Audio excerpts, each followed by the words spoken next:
sebuah sore yang tenang di Dusun Aruk, Kabupaten Sambas, Kalimantan Barat, tiba-tiba berubah mencekam pada 31 Mei 2023. Saat itu, seorang warga setempat bernama Yulian Nusandi tengah mencari kayu bakar di belakang sebuah rumah kosong yang sudah lama tidak dihuni. Di area yang terletak di Bukit Tempayan, Yulian menggali tanah di sekitar pohon besar, berharap menemukan akar kayu yang bisa ia manfaatkan. Namun, alih-alih akar pohon, ia justru menemukan sesuatu yang mengerikan. Potongan tulang manusia yang telah berubah kecoklatan, beberapa helai rambut, serta sisa pakaian yang tampak sudah lama terkubur. Penemuan itu membuatnya bergidik. Dengan segera, ia melaporkan kejadian tersebut kepada ketua RT setempat. Tidak lama kemudian, laporan itu diteruskan ke pihak kepolisian sektor Sajingan Besar. Dalam waktu singkat, tim kepolisian bersama unit identifikasi Polres Sambas datang ke lokasi untuk melakukan penyelidikan. Ketika proses penggalian berlangsung, kengerian semakin menjadi. Polisi menemukan kerangka tubuh manusia yang masih mengenakan bra merah dan celana jeans biru. Di sekitar tubuh ditemukan pula gelang bertuliskan Daniel Wellington, sebuah anak kunci, dan gantungan plastik berwarna biru. Petunjuk-petunjuk ini menjadi awal dari pengungkapan salah satu kasus kriminal paling memilukan yang pernah mengguncang masyarakat Sambas. Namun, siapa korban sebenarnya? Siapa yang tega melakukan tindakan keji ini? Jawaban dari pertanyaan-pertanyaan itu perlahan terkuak, membawa kita pada kisah tragis seorang wanita muda bernama Sri Mulyani. Sebelum dilanjut, jangan lupa untuk like, komen, dan subscribe channel Eva Bercerita. Karena kamu tidak sedang memperkaya Raffi Ahmad ataupun Baim Wong, kamu hanya sedang membantu mahasiswa yang sedang mencari tambahan uang untuk biaya kuliahnya. Sri Mulyani adalah seorang gadis cantik berusia 23 tahun yang tinggal di Kecamatan Pontianak Barat, Kota Pontianak. Ia merupakan anak kelima dari 6 bersaudara dan menjadi tulang punggung keluarganya setelah sang ibu meninggal dunia beberapa tahun sebelumnya. Bersama ayahnya, Malhuri, dan beberapa saudaranya, Sri menjalani kehidupan sederhana di Jalan Komyo Sudarso, Gang Jarak Dalam. Sri dikenal sebagai sosok yang ceria, baik hati, dan selalu terbuka terhadap keluarganya. Tidak hanya itu, ia juga cukup aktif di media sosial, terutama di Facebook dan Instagram. Melalui akun-akunnya, ia sering membagikan momen-momen kesehariannya, termasuk kebahagiaan kecil yang ia temui di tengah berbagai tantangan hidup. Namun, siapa sangka, aktivitasnya di media sosial itu justru menjadi awal dari kisah tragis yang merenggut nyawanya. Pada April 2021, Sri tanpa sengaja menemukan akun Instagram seorang pria yang menarik perhatiannya. Pria tersebut adalah Prada Yuandi, seorang anggota TNI Angkatan Darat yang saat itu sedang bertugas menjaga wilayah perbatasan Indonesia-Malaysia di Kalimantan Barat. Yuandi baru saja pindah ke kawasan tersebut dan tinggal di asrama militer Yonif 645 di Kabupaten Sambas. Meskipun baru beberapa bulan bertugas di wilayah itu, ia belum terlalu akrab dengan masyarakat sekitar dan lebih sering menghabiskan waktu berselancar di dunia maya. Saat akun Instagram Sri muncul di notifikasi ponselnya, Yuandi segera mengonfirmasi permintaan pertemanan tersebut. Mereka mulai bertukar pesan, dan dari sana hubungan keduanya pun berkembang. Kecantikan Sri membuat Yuandi terpikat sejak awal. Perhatian dan perlakuan spesialnya membuat Sri merasa nyaman, hingga akhirnya, sebulan setelah perkenalan mereka, Yuandi mengungkapkan perasaannya dan mengajak Sri berpacaran. Hubungan ini tampaknya menjadi kisah cinta yang indah bagi Sri. Meskipun terpisah oleh jarak, keduanya tetap menjaga komunikasi melalui telepon dan pesan singkat. Mereka bahkan berencana untuk bertemu secara langsung pada Oktober 2021. Ketika akhirnya bertemu di sebuah hotel di Kabupaten Sambas, hubungan mereka semakin erat, bahkan melampaui batas yang seharusnya. Namun, seiring berjalannya waktu, Yuandi menunjukkan gelagat yang mulai mengganggu. Meski ia sempat melamar Sri pada Mei 2022, hubungan mereka mulai dilanda konflik. Badai dalam hubungan Sri dan Yuandi dimulai ketika Sri mencurigai adanya orang ketiga dalam hubungan mereka. Kecurigaan ini ternyata bukan tanpa dasar.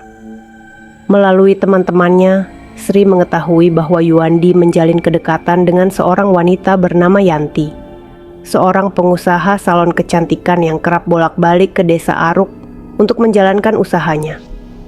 Kedekatan Yuandi dan Yanti menimbulkan kecemburuan mendalam di hati Sri, yang akhirnya memutuskan untuk mengakhiri hubungan mereka.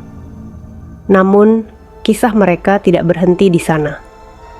Setelah pertunangan itu berakhir, Sri tetap berusaha menjaga komunikasi dengan Yuandi. Meskipun komunikasi itu sering diwarnai oleh pertengkaran dan saling tuduh. Keadaan semakin memanas ketika pada November 2022, Sri menyadari bahwa dirinya hamil. Kehamilan ini membuat Sri terpaksa menghubungi mantan tunangannya untuk meminta pertanggungjawaban. Namun, respons Yuandi mengecewakan. Ia meragukan kehamilan tersebut dan bahkan menuduh Sri berbohong. Situasi semakin rumit ketika Sri memutuskan untuk menemui Yuandi di desa Aruk pada Desember 2022 untuk membicarakan masalah ini secara langsung. Tidak ada yang tahu, perjalanan tersebut akan menjadi yang terakhir bagi Sri. Setelah tiba di desa Aruk, Sri menginap di sebuah hotel sambil terus berusaha menghubungi Yuandi. Pertemuan antara keduanya penuh dengan emosi dan ketegangan. Sri yang membawa rasa sakit hati dan kekecewaan, mengancam akan melaporkan Yuandi ke atasannya jika ia tidak mau bertanggung jawab atas kehamilannya. Ancaman ini tampaknya menjadi titik balik yang memicu Yuandi untuk merencanakan sesuatu yang sangat keji. Kehamilan Sri Mulyani pada November 2022 menjadi titik penting yang membawa cerita ini ke arah yang kelam. Setelah melakukan tes kehamilan dengan hasil positif, Sri dengan yakin menghubungi mantan tunangannya, Prada Yuandi, untuk mengabarkan berita tersebut. Namun, respons yang ia terima jauh dari yang diharapkan. Alih-alih menyambut dengan rasa tanggung jawab, Yuandi justru meragukan kehamilan tersebut, menuduh Sri telah berselingkuh. Tak ingin menyerah, Sri memutuskan untuk pergi ke desa Aruk pada Desember 2022 guna menemui mantan tunangannya secara langsung. Ia meninggalkan Pontianak dengan menggunakan layanan travel dan sempat mampir ke rumah salah satu temannya untuk menitipkan sepeda motornya. Dengan perasaan penuh keraguan, Sri tetap melanjutkan perjalanannya ke Sambas. Setibanya di desa Aruk, ia menginap di sebuah hotel bernama Sakadharma dan terus berusaha menghubungi Yuandi.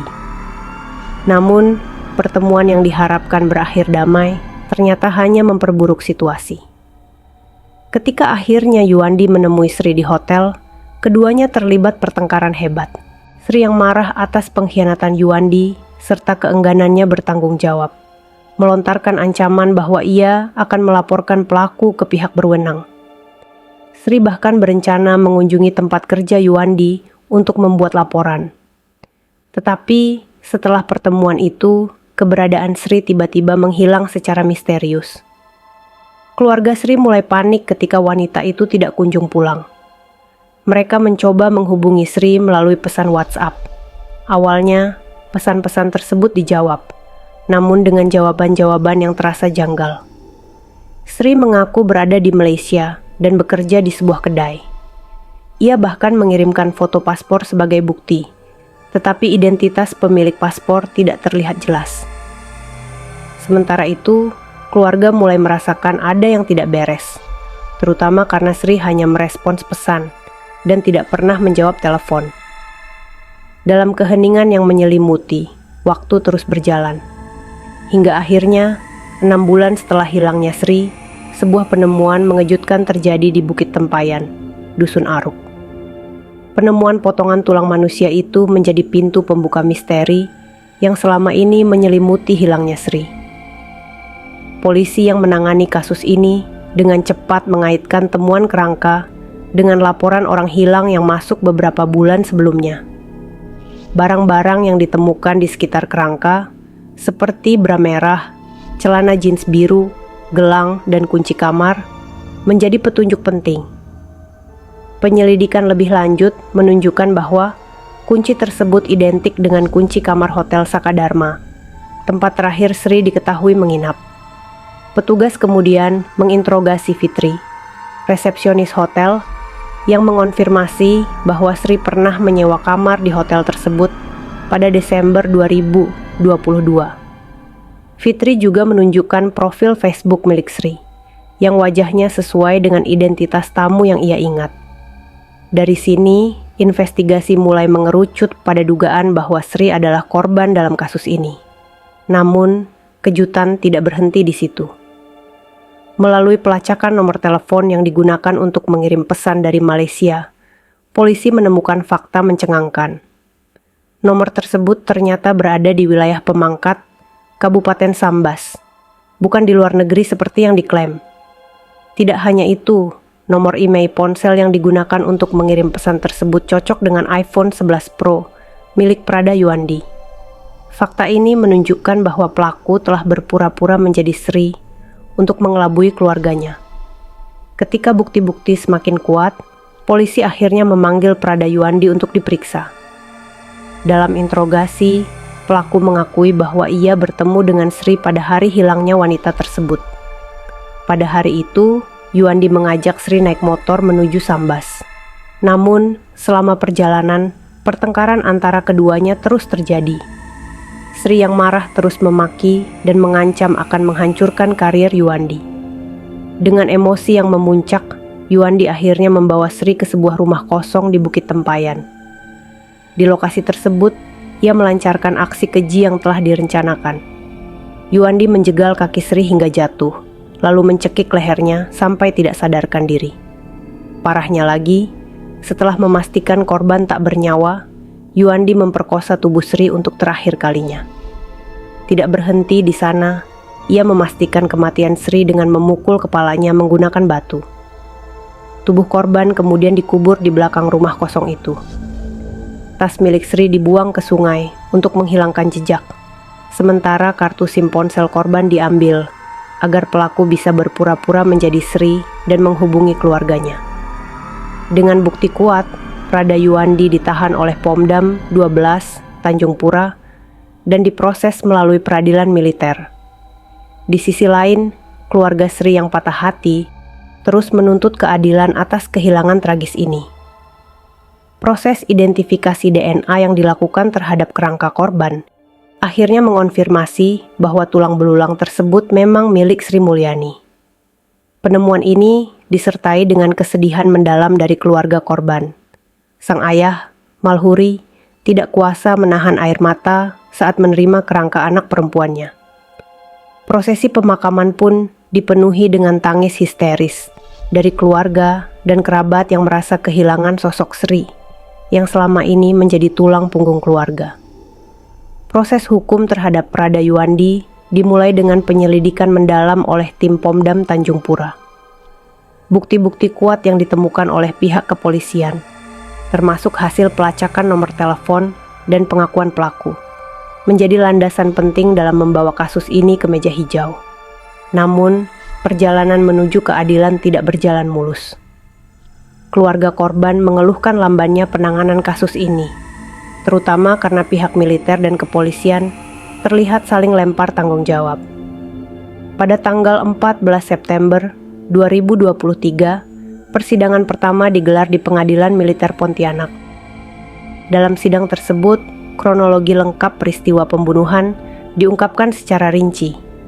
Jaksa penuntut membacakan dakwaan yang menjerat pelaku dengan pasal berlapis, yakni pasal 340 KUHP tentang pembunuhan berencana, pasal 338 KUHP terkait pembunuhan, serta pasal 351 KUHP tentang penganiayaan yang menyebabkan kematian. Kesaksian yang dihadirkan dalam sidang tersebut membuka tabir betapa kejamnya tindakan pelaku. Ahli forensik mengungkapkan bahwa korban meninggal akibat cekikan kuat di leher, disusul oleh pukulan keras di kepala menggunakan benda tumpul. Bukti lain seperti kerangka korban, bra merah, dan gelang yang ditemukan di lokasi kejadian memperkuat dugaan bahwa Prada Yuandi adalah dalang utama dari aksi sadis tersebut. Keluarga Sri hadir dalam persidangan dengan membawa spanduk berisi tuntutan keadilan untuk almarhumah. Tangis histeris terdengar ketika kronologi pembunuhan dibacakan, terutama saat disebutkan bahwa pelaku sempat memperkosa korban setelah memastikan ia tak bernyawa. Malhuri, ayah korban, tak kuasa menahan emosinya. Ia berseru meminta agar pelaku dihukum seberat-beratnya.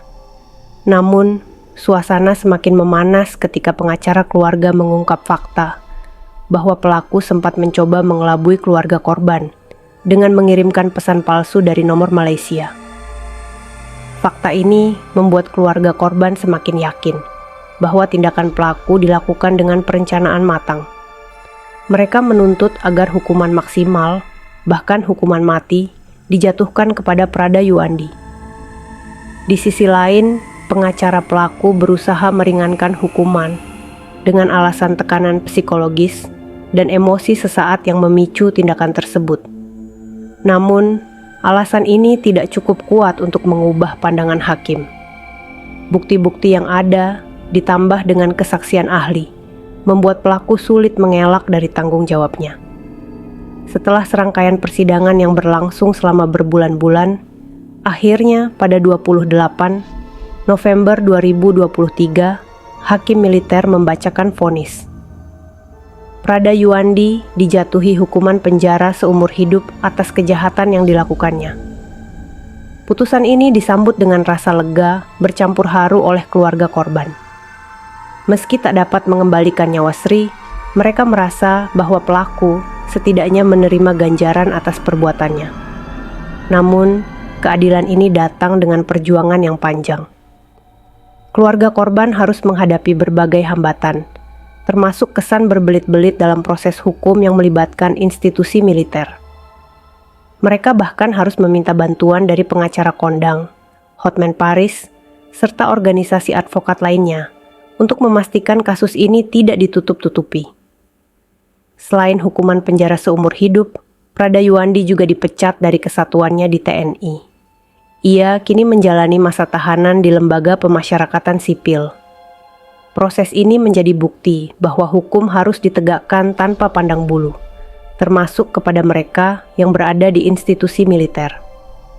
Kasus pembunuhan Sri Mulyani menjadi perbincangan luas di media sosial dan masyarakat. Banyak yang mengkritik lambannya respons institusi terkait dalam menangani kasus ini. Lembaga TNI AD pun menjadi sorotan warganet yang menuntut transparansi dan profesionalisme dalam penanganan kasus yang melibatkan anggotanya. Namun, di balik tragedi ini ada pelajaran besar yang bisa diambil. Kasus ini mengingatkan pentingnya edukasi tentang hubungan sehat, terutama bagi perempuan muda yang kerap menjadi korban dalam hubungan yang tidak setara. Sri Mulyani, yang dikenal sebagai wanita ceria dan tangguh, akhirnya harus menjadi korban kejamnya cinta yang salah. Keluarga korban berharap agar tragedi ini tidak hanya menjadi sekadar berita, tetapi juga menjadi pengingat bagi masyarakat untuk lebih berhati-hati dalam membangun hubungan, terutama dengan seseorang yang tidak sepenuhnya dikenal. Mereka juga meminta agar hukum terus ditegakkan dengan tegas, sehingga tidak ada lagi korban-korban seperti Sri di masa depan.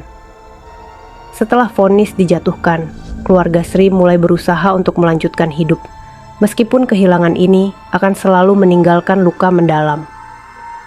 Mereka berharap kisah Sri dapat menjadi inspirasi untuk terus memperjuangkan keadilan bagi korban-korban lainnya. Di saat yang sama, keluarga juga menyerukan agar semua pihak, termasuk pemerintah dan institusi hukum, lebih proaktif dalam memberikan perlindungan kepada korban kekerasan, baik dalam lingkup domestik maupun publik.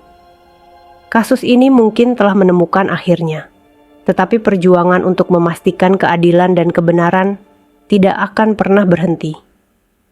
Bagi Sri Mulyani, keadilan telah ditegakkan, tetapi bagi masyarakat, kasus ini adalah pengingat bahwa cinta sejati tidak pernah melibatkan kekerasan, manipulasi, atau pengkhianatan. Semoga kisah ini membawa perubahan dan menjadi cahaya bagi mereka yang tengah berada dalam kegelapan. Terima kasih untuk semua yang telah memberikan like dan subscribe. Saya berdoa, semoga Tuhan membalas kebaikan kalian dengan pahala yang berlipat, dilimpahi kebahagiaan, kesuksesan, dan rezeki yang melimpah.